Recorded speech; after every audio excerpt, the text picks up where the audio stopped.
বৃদ্ধ বয়স,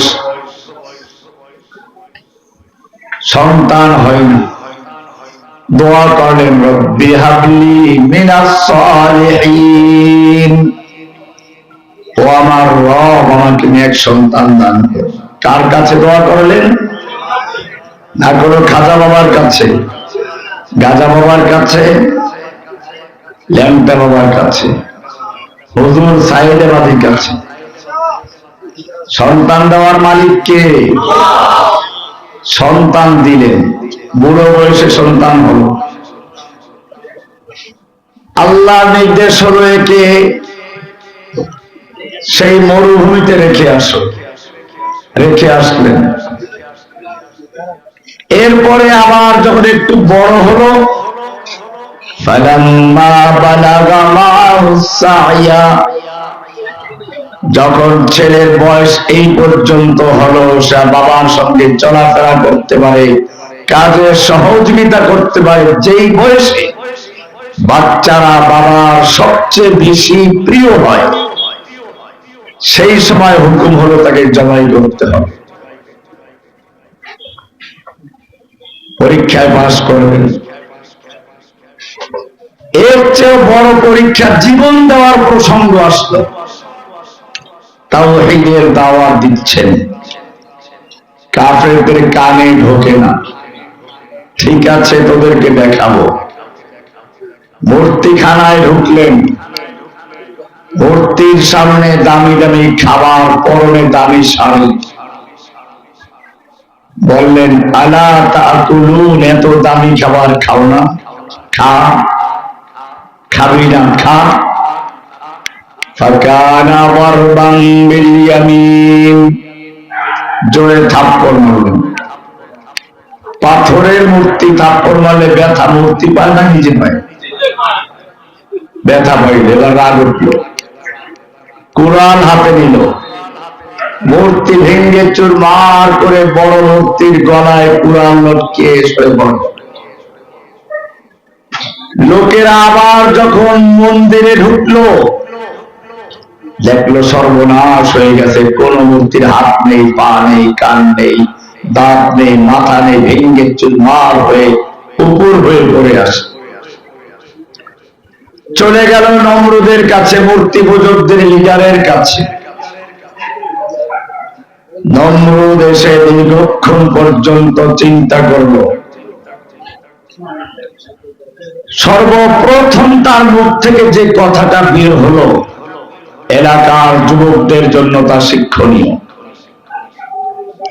নমরুদ জিজ্ঞেস করলো, হাল মিন ফাতান ইয়াযকুরু আলিহাতানা,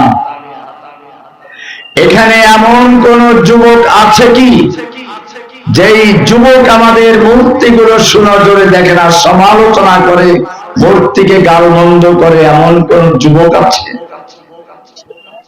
যুবকের প্রশ্ন কেন? তাফসীরে লেখে, নমরুদ বুঝতে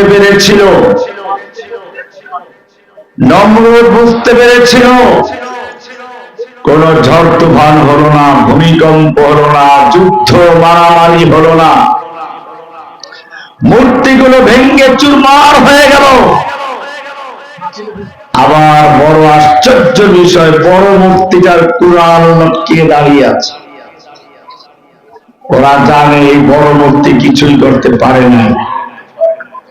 নমরুদ বুঝতে পারলো এটা মূর্তি ভাঙ্গা পর্যন্ত শেষ নয়, এই মূর্তির সমাজকে ভেঙ্গে চুরমার করে তাওহীদের সমাজ গড়ার জন্য নতুন এক বিপ্লব শুরু হয়েছে। আর সেই বিপ্লবের সূচনা হয়েছে রাস্তার মোড়ে মোড়ে থেকে, গলি থেকে লক্ষ টাকার মূর্তি ভেঙ্গে চুরমার করে দিয়ে রাস্তা পরিষ্কার করে এক তাওহীদের বিপ্লব শুরু হয়েছে।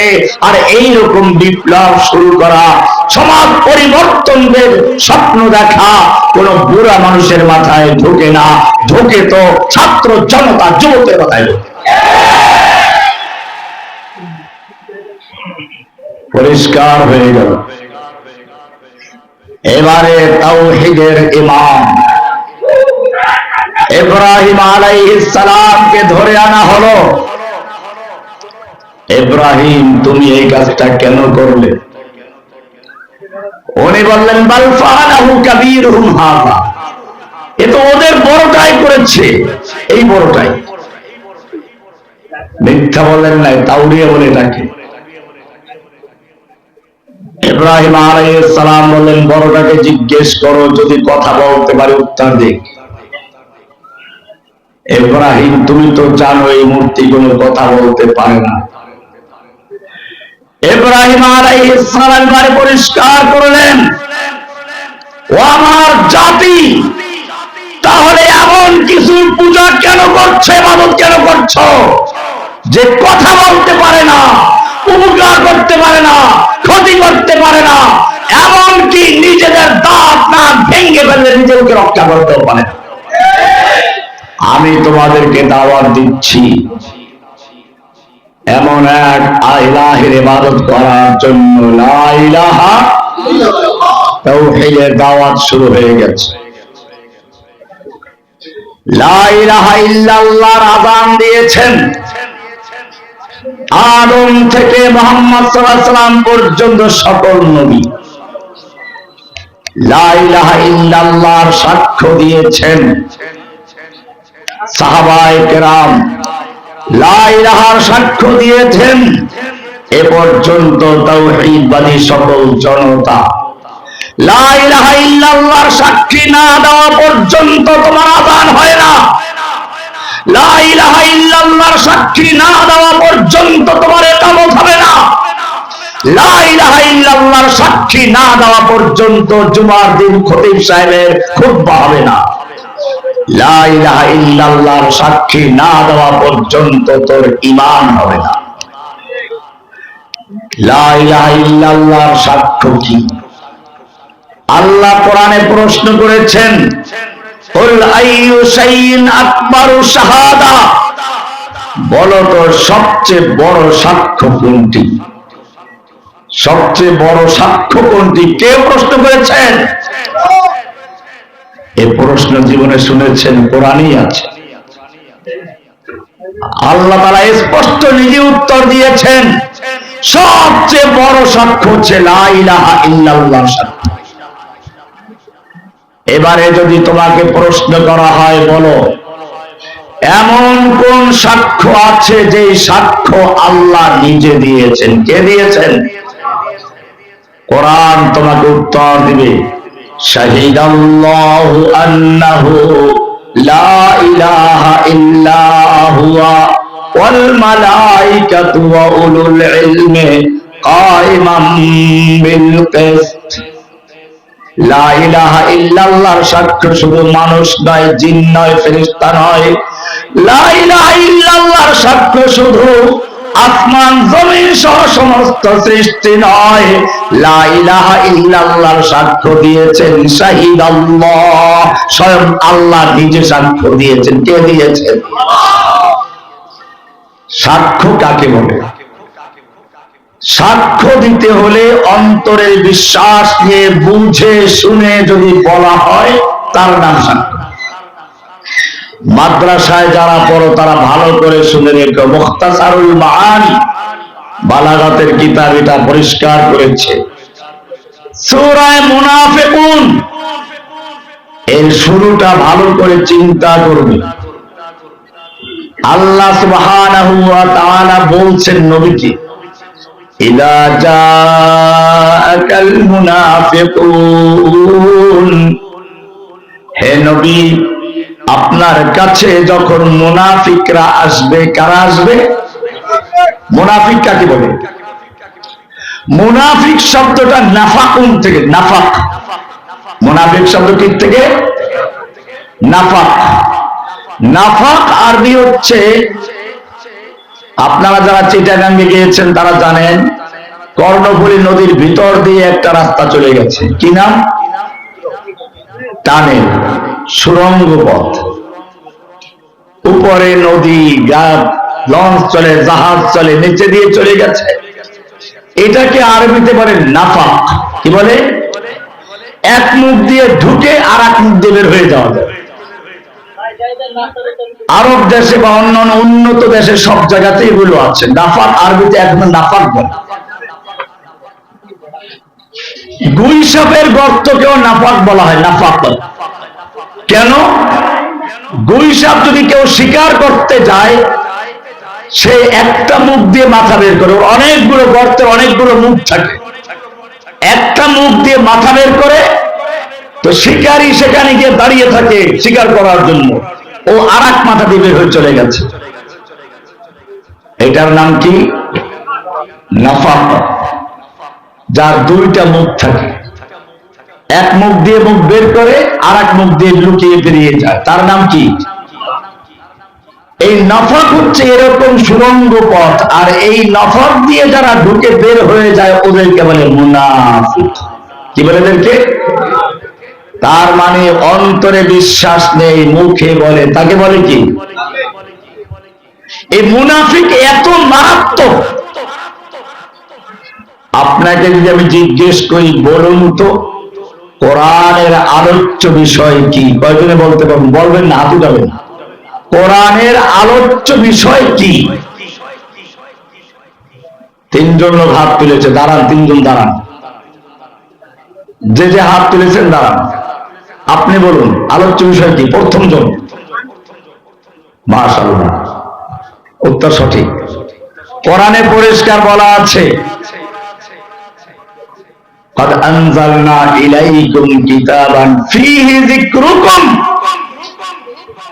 আমি তোমাদের প্রতি এক কিতাব নাযিল করেছি যার মধ্যে তোমাদের আলোচনা আছে। কার আলোচনা আছে?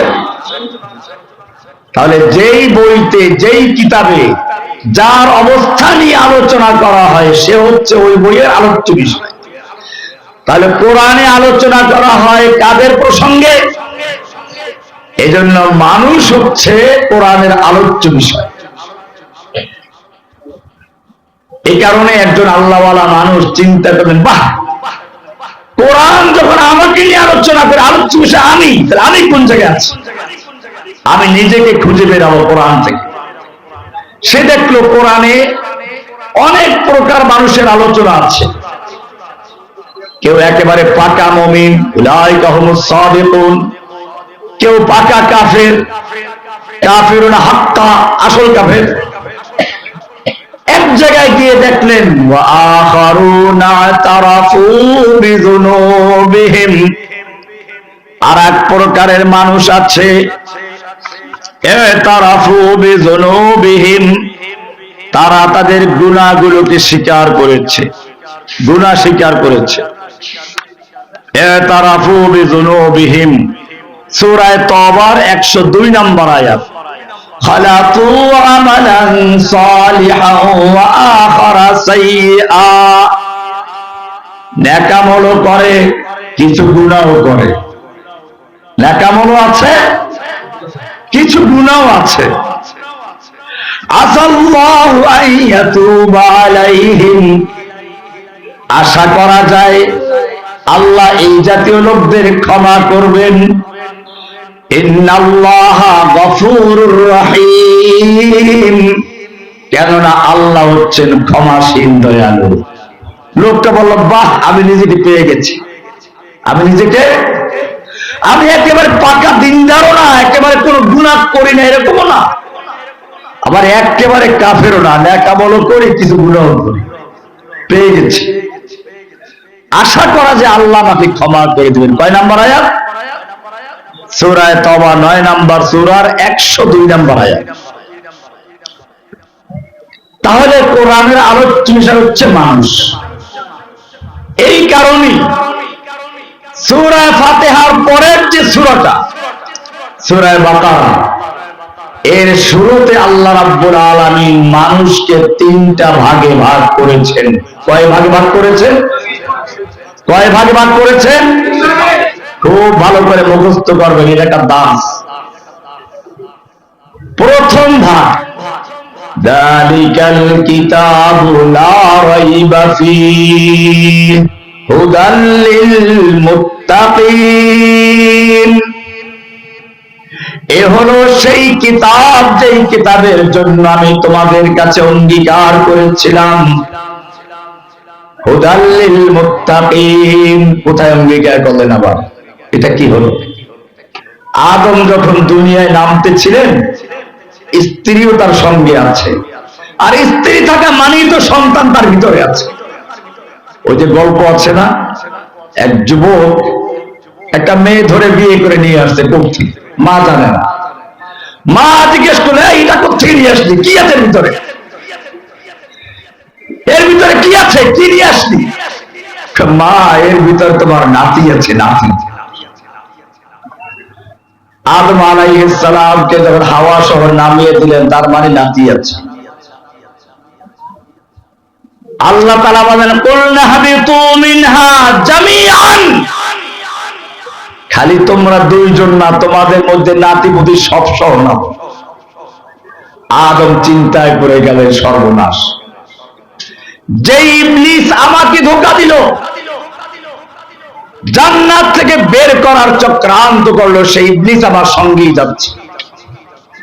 সবচেয়ে বড় বিপদের দুশ্চিন্তার কারণ হচ্ছে এই, আমার সন্তান 60, 70, 80, 100 বছর হায়াত পাবে, ইবলিস কিয়ামত পর্যন্ত হায়াত পাবে।